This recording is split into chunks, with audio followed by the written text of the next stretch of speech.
So this is how we set up for our open table games of Barrows and Borderlands. We're at the Green Dragon right now in Charleston, South Carolina, and we're about to set up.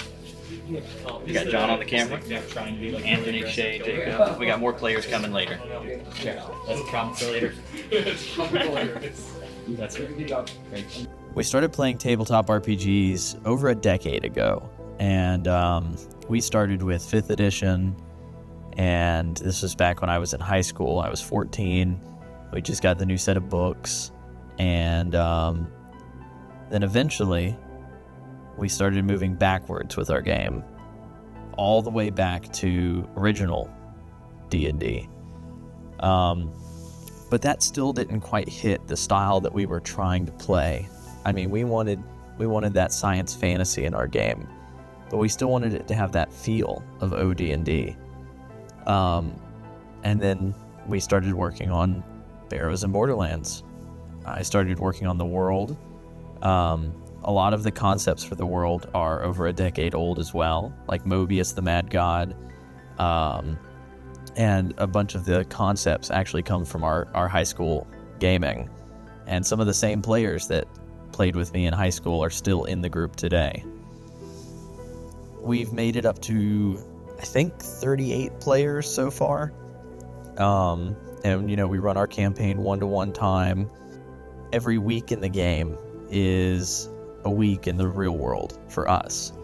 And, I've said before that I don't think that's the only way you can play the game. But it's the way that our group has fun with it. And we quite enjoy it.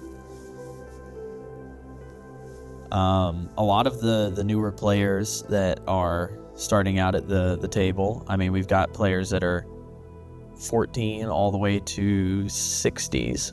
So, we've got a huge age range. Some of these players have never played anything outside of 5th edition.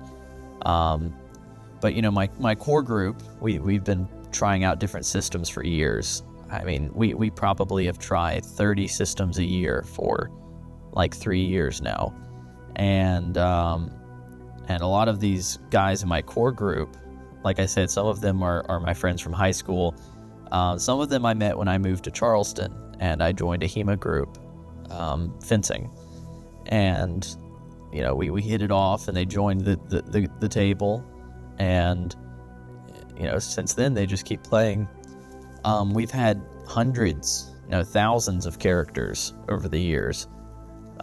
Tons of them have died. Some of them have gone on to build castles, etc. But it just keeps building and building and building. And we get our ideas from a lot of the old books. So my favorite stories are like Fawford and Grey Mouser with Fritz Leiber, and we watch a lot of older movies like The Golden Voyage of Sinbad, Forbidden Planet, and we get our ideas from that stuff because it's the feeling that we were looking for. A lot of the newer media just doesn't quite hit it for us. But when you go back to that sort of loose style, or when you go back to the raw fantasy, before it was just, it's based on itself. No, this is fantasy based on stuff that was written over 100 years ago. Some of it is based on old mythology and just sort of grew out of that. Our style of play has changed over the years as well. We've kind of tied everything back to our campaigns with our worlds that we build, and we try to tie them all to each other. But we've moved from using miniatures at the tables and counting out inches on a grid, all the way to using abstracted movement with like the Dungeon Crafts Ultimate Dungeon Terrain board, and we just sort of mix it up. Whatever the game of the day is that we want to try out, whatever the style is we want to try out, we'll throw it in there that day. We also use a lot of board games in our campaign, and we tie it back to the main campaign. So my players can use, for example, the dungeon board game. I'll set up the board before the games begin, and they can take their characters from the campaign down in there, and if they get loot from the board game, they can bring it into the main game. And then we do a lot of skirmish war games, like Magna Gothica Malagast is one that I'm wanting to try. And, we'll probably throw it into our world by saying this is some city off in Erden with the Sorcerer King having control over it. Or we may set it somewhere far off on some island, who knows. But we like to tie it back to our campaign.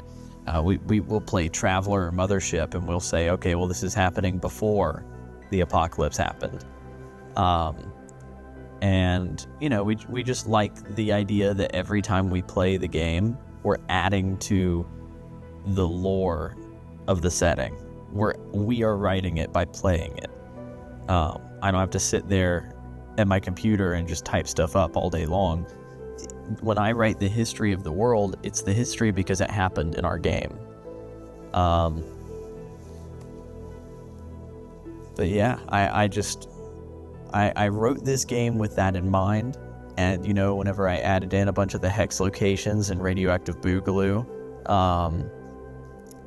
it was because I heard that people wanted to actually not just play my game, but they wanted to play it in my world, which I think is quite interesting. But I went ahead and put my notes in there. Originally too, I wasn't going to write these rules to be published. Originally, it was only meant to be shared with my group. I was codifying them so that people that came to my open table, they had rules to go off of. They had some way to make a character at least. Or my other referees at our group. This could be something that they could use when they're running their games. But eventually my players told me that I needed to publish these rules, and I warned them. I said, well, that means I've got to make them actually look good and presentable.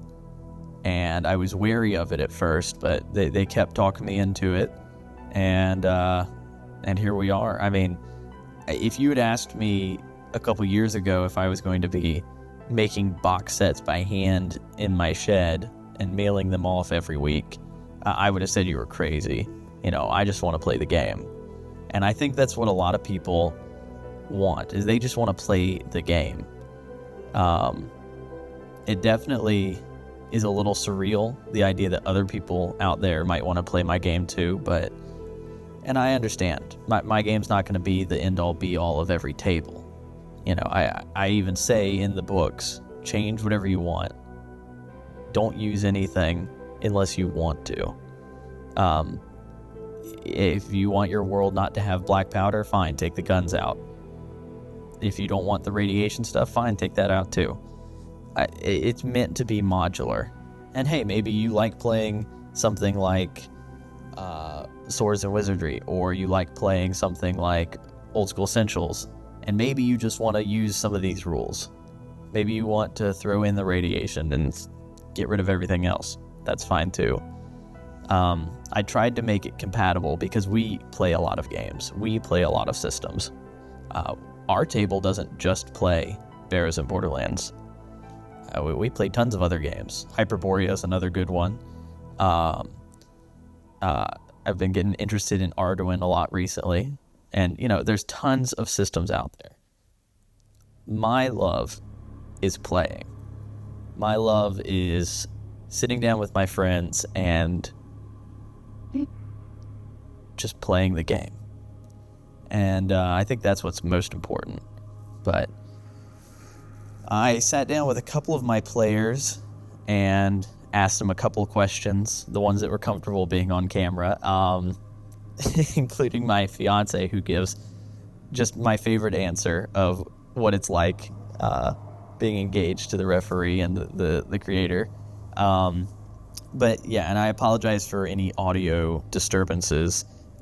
We did record this in a game store, so you can hear other people playing other games. So I hope you enjoy. Thanks. So who are you playing today? Today I'll be playing Synthrax. Still kind of drawing him up right now. He's a Saurian Chimera monk, so basically he'll be eating people. But normally, though, you play Sagar the Putrid Apostle. That is correct. I am Sagar the Putrid Apostle. Do I have to speak into this thing? Can you hear me? He can hear you. Okay. Because you're sitting. Yeah, I got you. He's my big armor boy. I'm actually drawing him up a little bit right now. Do some doodles of him, but He's the one that's locked out of time. yeah, because I have to play while I'm at work. We managed to steal him today. Have him first out of sight. Yay! I think my favorite part about playing Barrows Borderlands is getting to get into character, get into the mindset of someone who lives in a post-apocalyptic space madness, crazy destroyed apocalypse essentially, and get away from having to go to work. Favorite part of Barrows Borderlands. I'm not even gonna lie. I love the fact that we can go from such a serious, heartfelt moment to the most wackiest, zaniest adventure ever.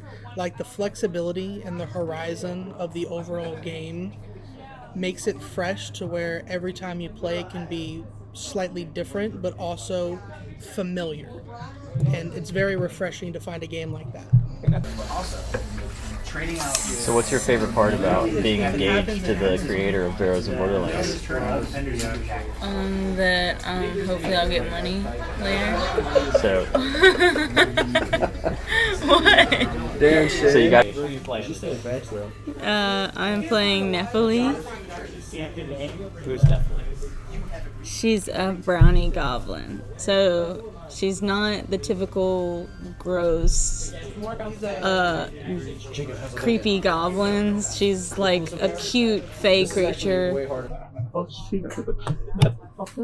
How do you like how we run our games with the whole one-to-one time and campaign style with all the solo play rules and all the extra stuff we do? What's your favorite part of that? It makes it seem like it's somewhat tethered to our actual reality. It helps you keep track with things that are going on in the world. You know, there's a lot of times where you put down a game and you think you can just revisit it in a month and just pick it back up. And it's really cool that the world is truly expanding the minute you step away from it. It's like they're two universes in tandem with each other. Who are you playing today? I am playing Skull Admiral Qyburn Tidebreaker. Who is he? What's his So gag? he is an outcast from Atlantis.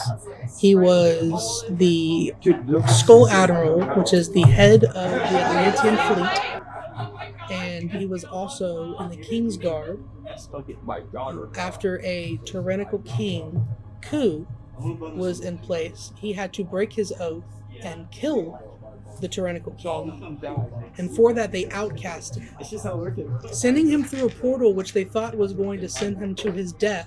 Unbeknownst to them, sent him to the Borderlands, and since then he has been clawing and fighting his way back to what he thought was his normal.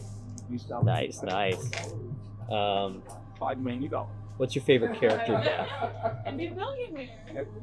I haven't witnessed it. Okay, is it something that hasn't happened or that has happened? Has happened. Favorite character death that's happened? Last in-person session, one of the new players opened a door in Baba Yaga's hut, which led him to his intestines, and literally shoved his head so far up his butt that he disappeared from reality. I think that is pretty much going to be like meta. I'm surprised you didn't bring up your own character death. Oh, well, yes. The Velociraptor. Honorable mention, my first time playing this game, the idea was to try to make a Velociraptor a pet. And because of that, my character, a mycelium named Kristoff, had his head ripped off from the neck. But the Velociraptor did become a pet, so in the end, it wasn't in vain. kind of what happens when you mess with a Velociraptor. So You're playing with fire. If you don't get burned, you did something right. But that day, I did not do something right. yeah. No, if y'all do want to learn more about Barrows and Borderlands, y'all can go to barrowsandborderlands.com. We've got copies of the game for sale up. The box sets are running out, so make sure you grab one if you do want one. And then we have digital copies, just the booklets themselves, and we are soon to have hardback print-on-demands from Drive-Thru RPG as well. And then we just added the new Radioactive Boogaloo free download. So it's a free zine PDF. You can download it. It gets updated all the time. Right now it winds up being weekly, but it'll slow down as it continues. But yeah, I'm Matthew, and this is Barrows and Borderlands. I hope you enjoyed. That's a detail.